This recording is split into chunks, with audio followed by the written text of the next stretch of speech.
The production of this program is made possible thanks to the support of the following and viewers like you. On December 8, 2022, Jennifer Whiteside was appointed Minister of Mental Health and Addictions in British Columbia. At the time, she said, "The Premier has asked me to prioritize accelerating BC's response to the illicit drug toxicity crisis." She went on to say, "The Premier has also asked me to expand new complex care, treatment, recovery, detox, and aftercare facilities across the province." Then, months later, the BC Centre for Disease Control released its report showing that in 2022, overdoses from opioids and illicit drugs were now the leading cause of death for youth 10 to 18 years of age. The minister issued a statement saying, "The toxic drug crisis continues to have a devastating impact on families and communities in BC, and the impact on children and youth is heartbreaking." Well, hollow words to Garth Mullins, an organizer with the Vancouver area network of drug users, who said, "It seems to me that the minister's job is to be the official mourner, someone who is there to cry publicly about the mass deaths, but isn't empowered to do anything."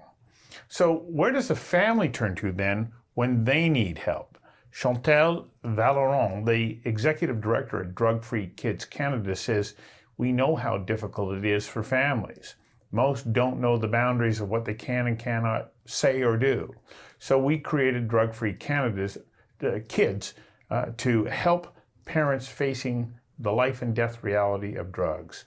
I invited Chantal Vallerand of Drug Free Kids to join me for a conversation that matters about resources and strategies that can and do help families address the growing drug crisis in Canada.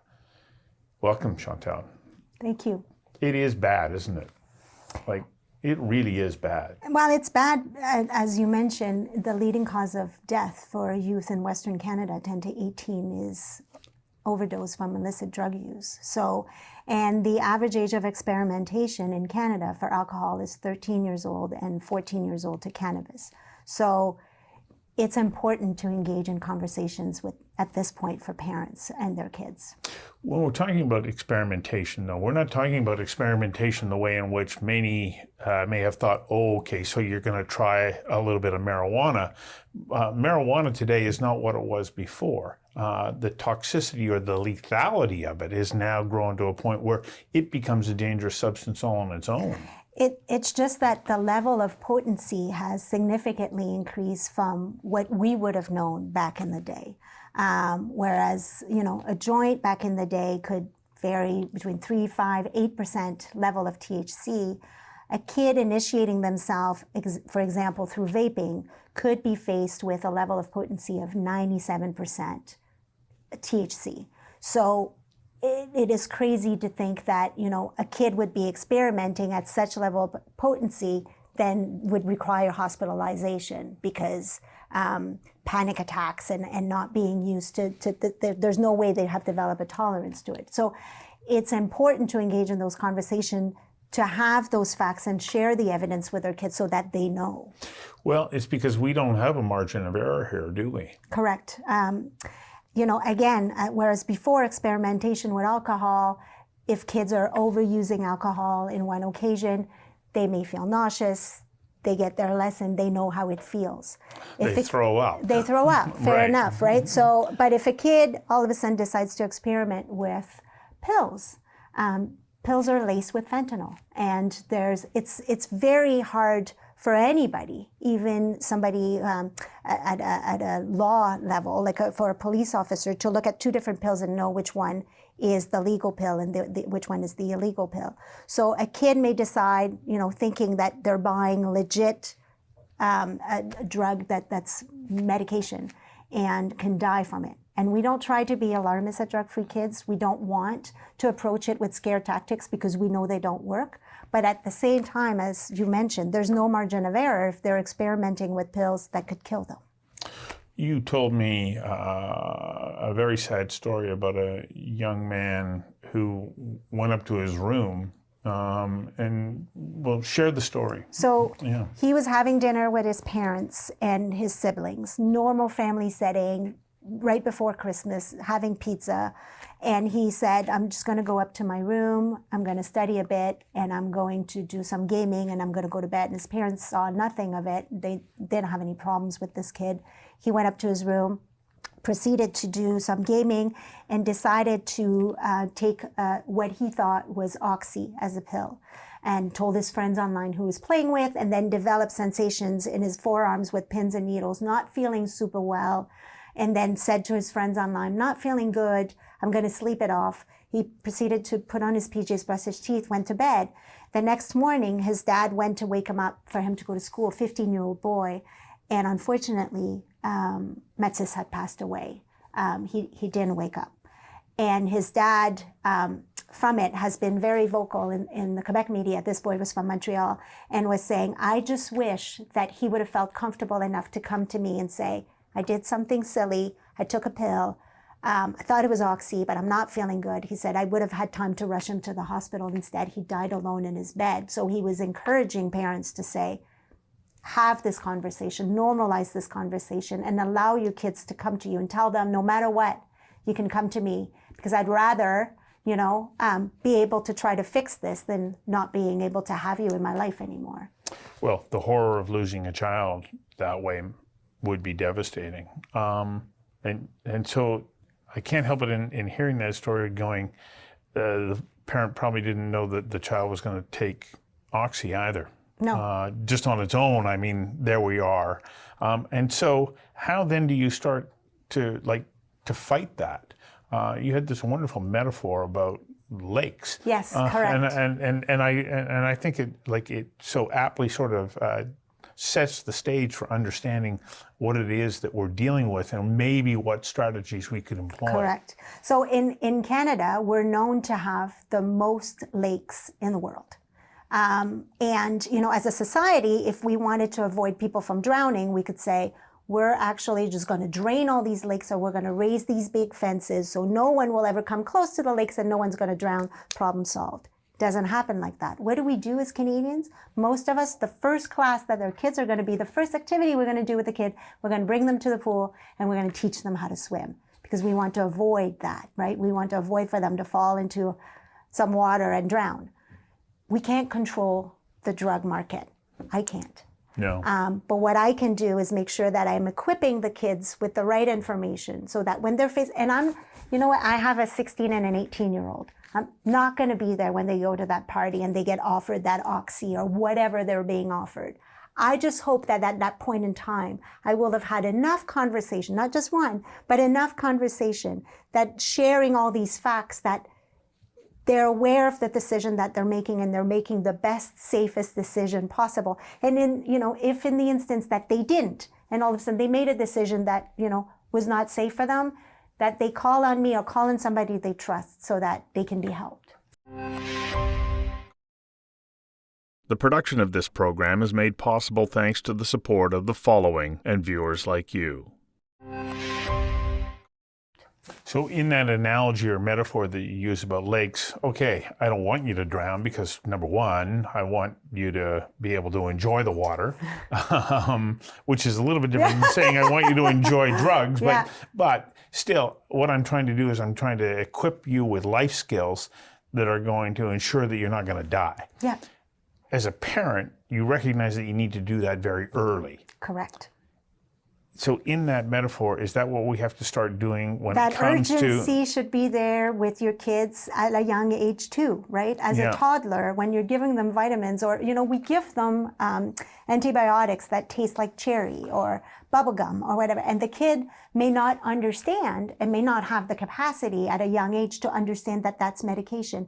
Introducing the notion that it is medication, it's meant to make you feel good, but at a certain dosage, administered by somebody that you trust, and you should never be taking that, and it's not candy. Introducing these concepts early will lead to, more mature conversations down the line, but introducing the aspect of health in those conversations and concern as a parent, you should start that as soon as you're capable of having those conversations with your kids. So in my introduction, I talked about some of the resources that the minister here said, well, yeah, I've been charged with doing this, this, and this.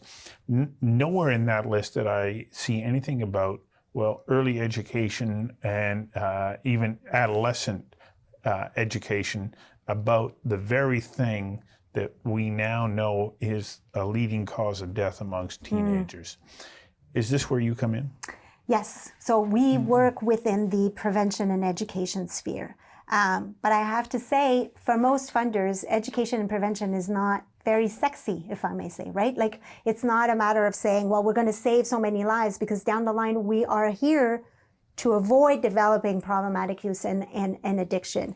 I'm not saying that harm reduction strategies are not worthwhile and that they shouldn't be there, but they should be done complementary with education and prevention to avoid getting there in the first place. And we know that cost to society of somebody who develops an addiction over their lifetime will cost the society $490,000 as far as healthcare costs, justice costs, lost productivity, right? So avoiding this and making sure that we're raising people that are strong and resilient through our youth is so important. And investing in prevention and education, I'm preaching for my choir for sure, but is vital for us to not have to, because right now we're draining a lot of resources, rightfully so, in helping people that are struggling. Right. Let's make sure that we're also making sure that they don't get there. Well, the hard part is, okay, you didn't become addicted. You went on to lead a productive life. I can't measure that against what is a very real, this person died, that person died, this person's in the hospital, that person's in jail. And so I think that makes it a little bit more difficult.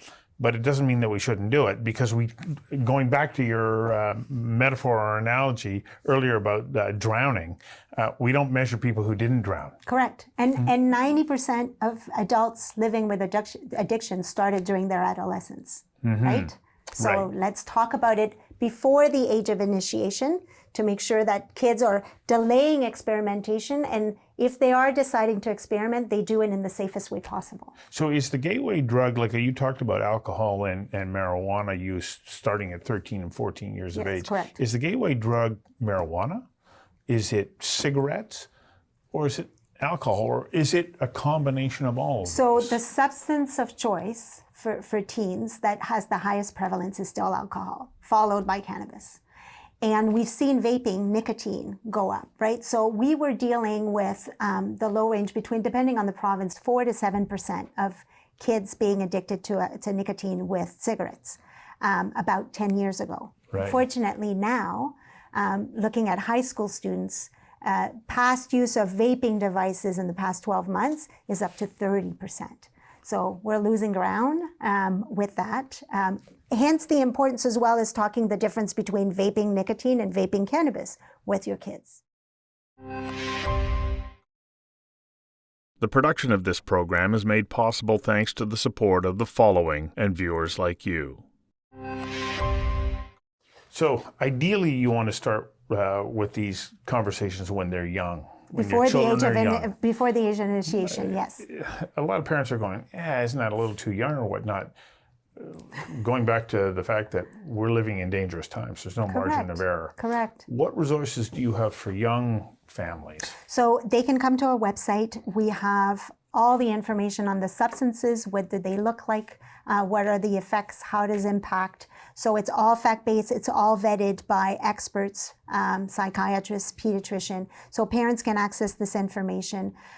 They also have... That information isn't there just to scare the daylights out of them. No, not at all. It's in the spirit of educating yourself so that when you're talking about it, then you feel more equipped and you don't feel intimidated by initiating the conversation as a parent, because it may be intimidating at first. Even when you're talking to your 6-year-old. And even when you're talking to your 6-year-old, how do I do that? Am I pushing it too hard? So all of this, we have guides on how to have age-appropriate conversation, what kind of topics you can say. So it's all suggested there on our website. But if parents need a little bit more hand-holding and they don't really know how to start, or they're suspecting drug use and they don't know where to turn to and where they get the resources, we have this thing called the Parent Support Hub, and it's an online chatting place where people can access a mental health specialist, a real person, and they can exchange confidentially information. They can call if they're more comfortable using the phone line. And then if they need even more help, they can be referred to a psychologist or a mental health specialist for up to 5 free sessions. So does a early on conversation sort of start like, okay, I'm going to sit you down and we're going to have the drug talk now? That usually doesn't go too well. Well, but how do you now start to introduce this into your life and into the life of your child? Fair enough. So you normalize it. You set goals for yourself, right? Like, what are you trying to accomplish with this conversation today? Are you trying to find out if they've tried it before, and why is that important? In what context do you need to know that? Or do you want to establish if they understand what THC is versus CBD and what does the percentage is? So, and then you practice. You practice with either your partner or somebody that you trust. How do you think I should? Doing open-ended questions. Again, all of this is provided through our website.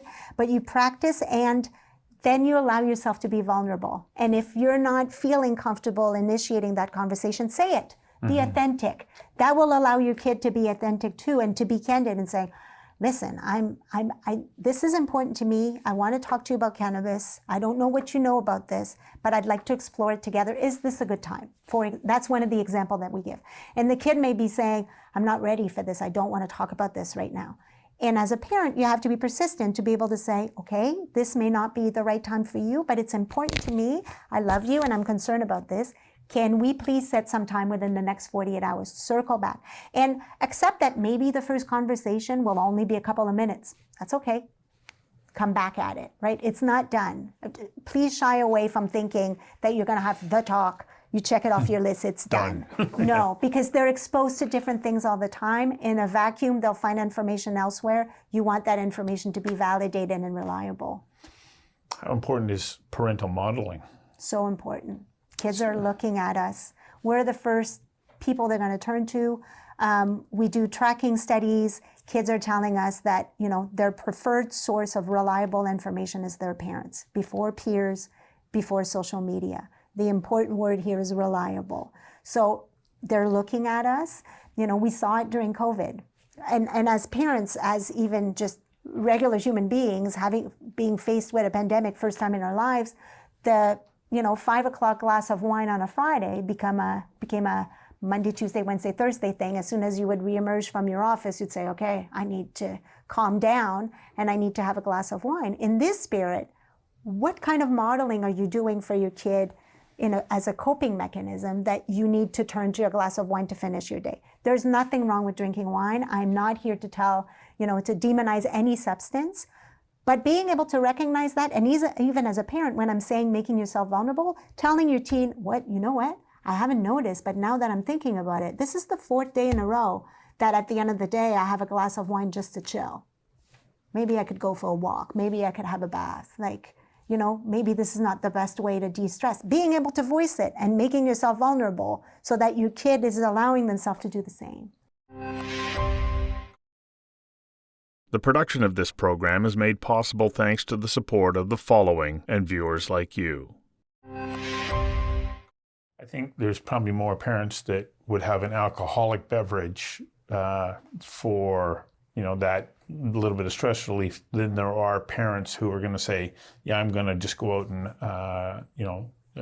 have a couple of puffs on marijuana. But that happens too. But for those parents that do consume marijuana, is it important that they also are doing so in a way that models what might be appropriate consumption? Of course. And being able, and some of these parents come to us and they shy away from the conversation. They're intimidated. They're afraid of, being told, well, why can't I use it if you're using? Why are you allowing yourself to do this?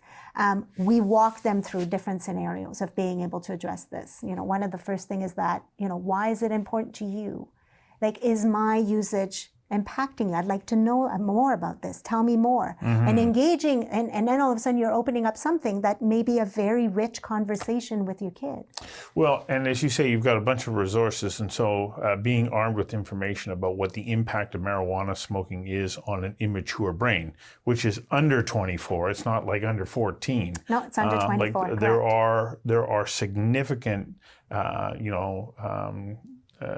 unfortunately, negative effects that can affect somebody for the rest of their life because they started to consume marijuana too young.